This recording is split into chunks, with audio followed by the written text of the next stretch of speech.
కొంచెం life story చాలా మంది తెలియకపోతే చిన్నగా చెప్తారా, ఎక్కడి నుంచి వచ్చారు, ఏంటి, ఎలా సో బేసిక్గా నేను 2010లో ఇంటర్ ఫెయిల్ అయినా. ఇంటర్ ఫెయిల్ అయిన తర్వాత 2 years తర్వాత ఇంటర్ పాస్ అయ్యా. 2012లో పాస్ అయ్యా. 2012లో లక్ష్మీనారాయణ అని ఒక అతను పరిచయం అయ్యాడు. అది నా ఫ్రెండ్ త్రూ అనుపని వాడు త్రూ ఆయన పరిచయం అయ్యాడు. ఆయన త్రూ లక్ష్మణ్ గార్య, శ్రీహరి ఉదయగిరి అని వీళ్ళు ముగ్గురు పరిచయం అయ్యారు. These 3 people are very important in my life.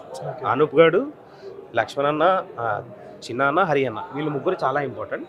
అక్కడ నుంచి ఏడీగా కొన్ని చేశా, పర్సనల్ అసిస్టెంట్గా చేశా, అసిస్టెంట్ రైటర్గా చేశా, అసిస్టెంట్ డైరెక్టర్, అసోసియేట్ డైరెక్టర్, ఒక సినిమాకి చేసా, అసిస్టెంట్.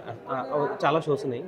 ఒకటి చెప్పాలంటే అంటే నేను మర్చిపోయినా బట్ చాలా బాగా గుర్తున్న షో ఏంటంటే మా లక్ష్మణ్ అన్న దానికి ఈ వాజ్ రైటర్, నేను దానికి I was assisting it. Not complete writer అని చెప్పలేము బట్ ఆయనకు అసిస్ట్ చేసేవాడిని.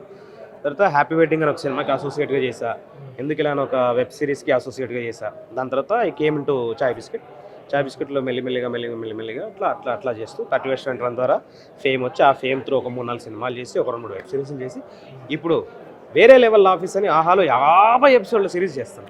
సూపర్.